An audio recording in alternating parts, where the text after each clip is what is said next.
Students, in today's session we are going to see one more program in transferring a data serially. In the last class we have seen one program where we have transferred only one letter. In the previous class we have written a program to transmit a data, that is to transmit only one letter. Okay, to transmit only one letter serially. Now we are going to write a program to transfer the data VTU, that is it is having three letters. Now we are going to transmit the data VTU to the receiving end. So for that we have to write a program in this class. So the program is write a program to transfer VTU serially at 9600 baud rate, 8-bit data, 1 stop bit, and we need to do this continuously. So here the data to be transmitted is VTU. So we have to load this VTU in SBuffer register. Then the 9600 is the baud rate.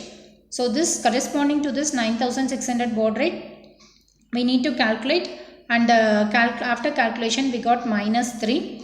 So this we need to load it onto our timer register, that is TH1.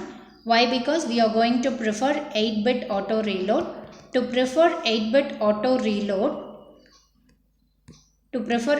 auto reload, we need to load TMOD register with either 20H or 02H depending upon the timer what we are going to use. And SCON is also a very important register where we need to load it to have a serial control towards the data transfer. For that, the key points what they had given is 8-bit data we are going to send, 1 stop bit, and we need to do this continuously. So the SCON should be loaded with 50H because we know the configuration of the SCON where your 7th bit and 6th bit will define the modes of operation, that is 0001, 1011, and the next bit will establish a communication between the microprocessor and the data to be transferred. And here we need to enable, that is 1 stop bit. We have 1 stop bit also, and we need to continuously run this program. So first line we need to write TMOD, move TMOD, and this TMOD, consider I am going to prefer timer 0. So if I am going to prefer timer 0, I will be writing it as 02H. If I prefer timer 0, then the baud rate has to be loaded with TH0, after calculation we are getting -3H for this 9600 baud rate. Then I have to load my serial control register. Move SCON has to be loaded with 50H. Why? Because according to the mode of data transfer and requirement of the stop bit, I am going to load my SCON register with 50H. Once these 3 lines is mandatory, that is loading your TMOD register, TH register, and SCON register. TMOD register is loaded based on the mode of operation, timer mode of operation. TH is loaded based on your baud rate. TH register is loaded based on your baud rate, and SCON register is loaded based on the mode of operation, whether we need to establish a separate communication between the processor and the data to be received, and based on your stop bit. After this, what we have to do is we need to start the timer, that is set B TR0. Since I have used timer 0, I have to use the timer run bit of 0. Then I have to transmit the data VTU. VTU, it is a 3 bits you are having. So separately we need to be sent once to SBuffer. So after this I have to move A, hash. Since it is a ASCII code, I am going to transfer it with V. Okay. Then I am going to call a subroutine. So in the subroutine, which is going to be mandatory in the sense, these 3 lines are going to be mandatory. That is move SBuffer, A. What it is going to do? So when this particular line is executed, when move A, hash V is executed, your content of accumulator is loaded with the ASCII data V.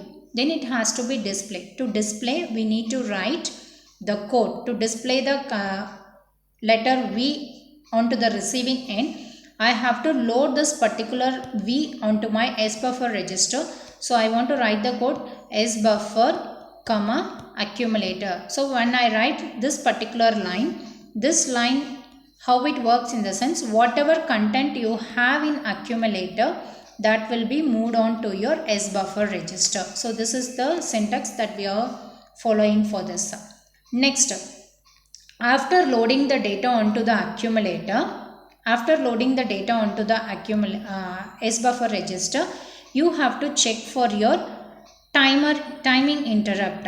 So till the timing interrupt is enabled, you need to run this loop. So you wanted to check jump no bit timing interrupt, comma, again. So this again will come in the same line again.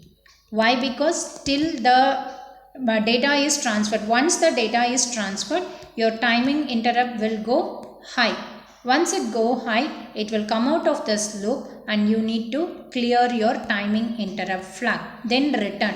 So when return instruction is executed, as soon as the return instruction is seen, it goes to the next statement of your call instruction. So the next statement of the call instruction is going to be T. So first time V has been transferred, next T it should be get transferred. So when T wants to be transferred, then you need to load this T onto the T buffer register. So you call this transmission loop. So when this particular line is executed, your program counter will store this particular address and the control is transferred over here. When this line is executed, it transmits your accumulator content to SBuffer register. So what is the content of your accumulator? T is the content of the accumulator. So now for the second time, your SBuffer register is loaded with T. Then it will check for your timer interrupt flag. So the timer interrupt flag is checked. Why? Because whether the data has been transmitted or not. Just to check that one, we are going to check this timing interrupt flag. Till the timer interrupt flag is not set, the loop will be continuing in the same line. Once the timing interrupt flag is set, your control comes out of this loop and your timing interrupt flag is clear. Then after this return instruction scene, it goes to the next instruction of your call instruction. So the next letter is U. So after the U is loaded onto the accumulator, again it has to be loaded onto your SBuffer register to place the content onto the transmitting channel, and the same need to be received onto your receiving end also.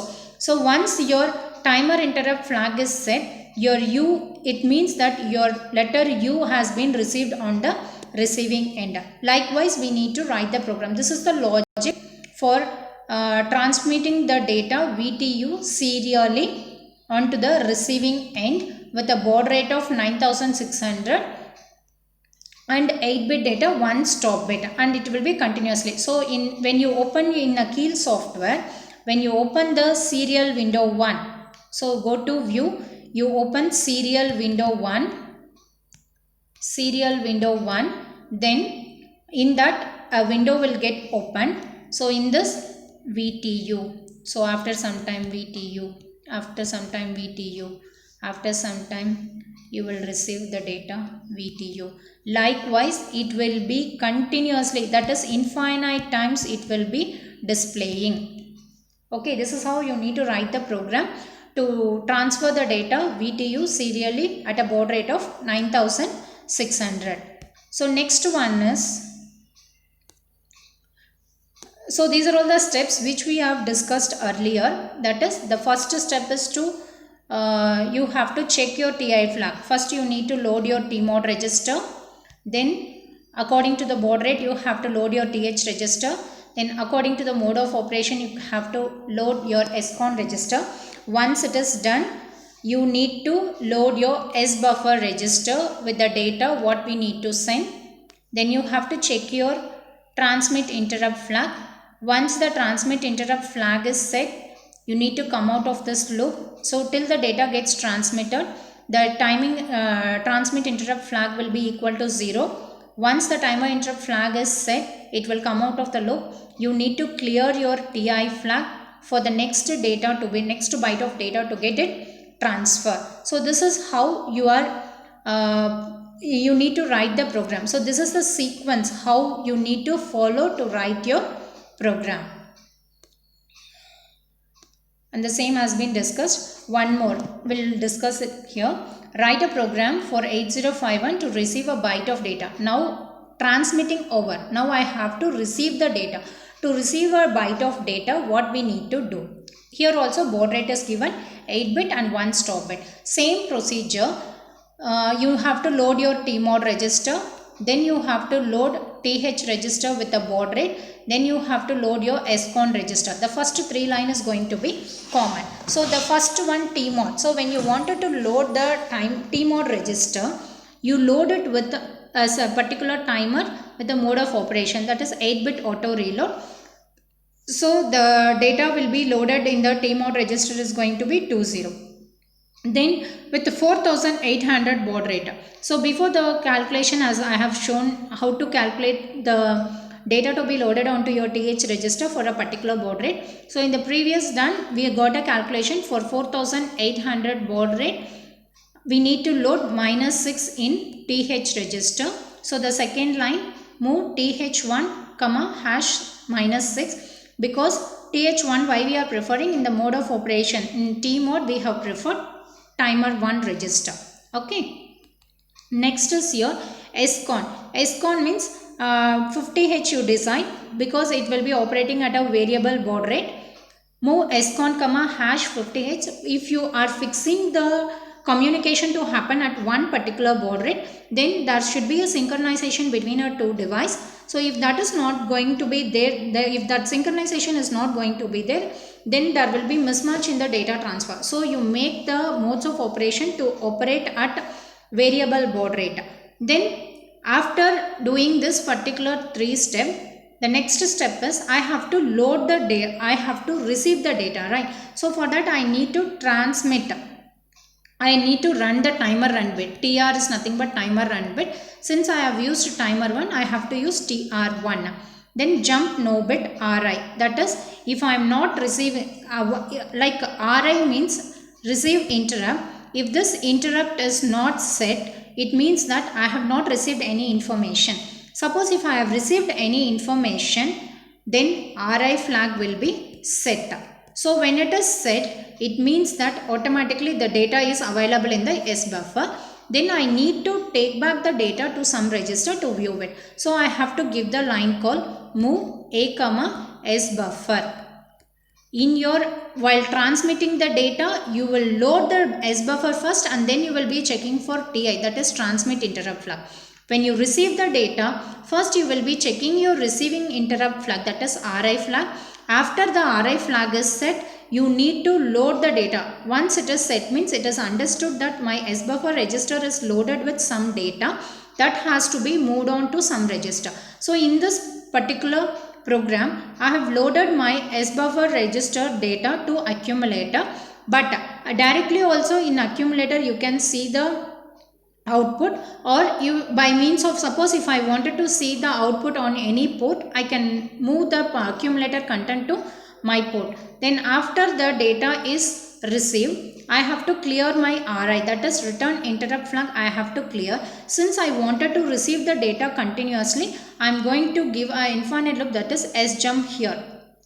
Okay, I have to check whether any other data has been received or not. So according to that, I will be moving the loop, and I will give the control of the loop over here, so that I will be receiving the data continuously in this program.